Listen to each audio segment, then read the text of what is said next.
ये हमारे देश का बहुत ही महत्वपूर्ण हिस्सा है।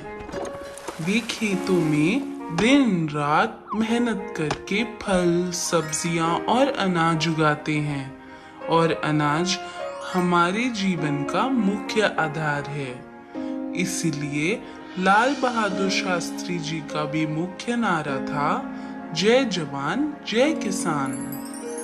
तो आओ बच्चों, ऐसे ही एक किसान की दिलचस्प कहानी सुनते हैं। रामपुरा नाम के गांव में एक इस्माइल भाई नाम के किसान रहते हैं। उनके पिता खेती करते थे, लेकिन ज्यादातर समय वे नुकसान में ही रहे।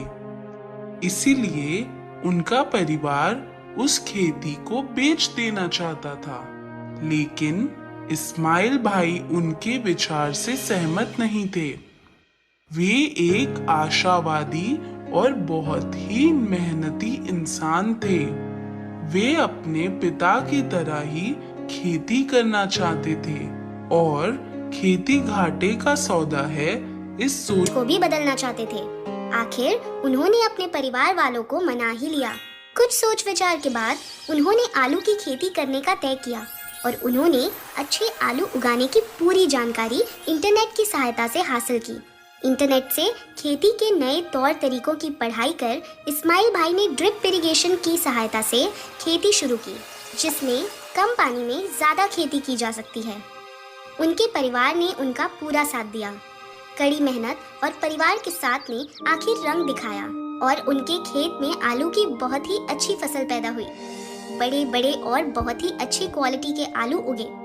अब इस्माइल भाई ने सोचा कि इन आलूओं को अच्छे दामों में कैसे बेचा जाए। थोड़े सोच विचार के बाद इस्माइल भाई ने बिचौलियों को छोड़ आलू सीधा ग्राहकों तक पहुंचाने का तय किया। इस्माइल भाई ने फिर इंटरनेट का सहारा लिया और जरूरतमंद ग्राहकों को ढूंढना शुरू किया और उनको सीधा आलू बेचना शुरू किया, जिससे ग्राहकों को भी आलू कम दाम में मिले और इस्माइल भाई का भी फायदा हुआ।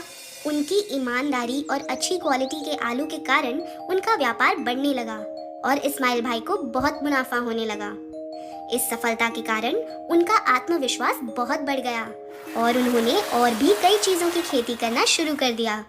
धीरे धीरे इसी तरह नए तरीकों से खेती कर उन्होंने अपने पिता का सारा कर्ज भी चुका दिया और आज वे कई और किसानों की मदद कर रहे हैं। उनकी इस मदद से वे कितने ही किसानों के जीने का सहारा बन गए हैं।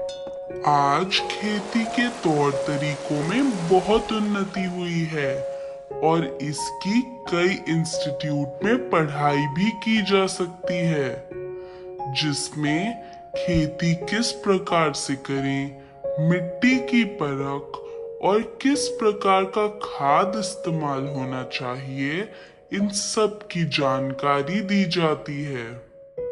तो दोस्तों, इस्माइल भाई से हमें यही सीख मिलती है कि जीवन में थोड़ी सी असफलता से निराश ना हो और लाचार बनकर किसी के गुलाम ना बने, बल्कि आशावान बने, क्योंकि मेहनत, होशियारी और समय के सही उपयोग के साथ चलने वाला हमेशा सफल ही होता है।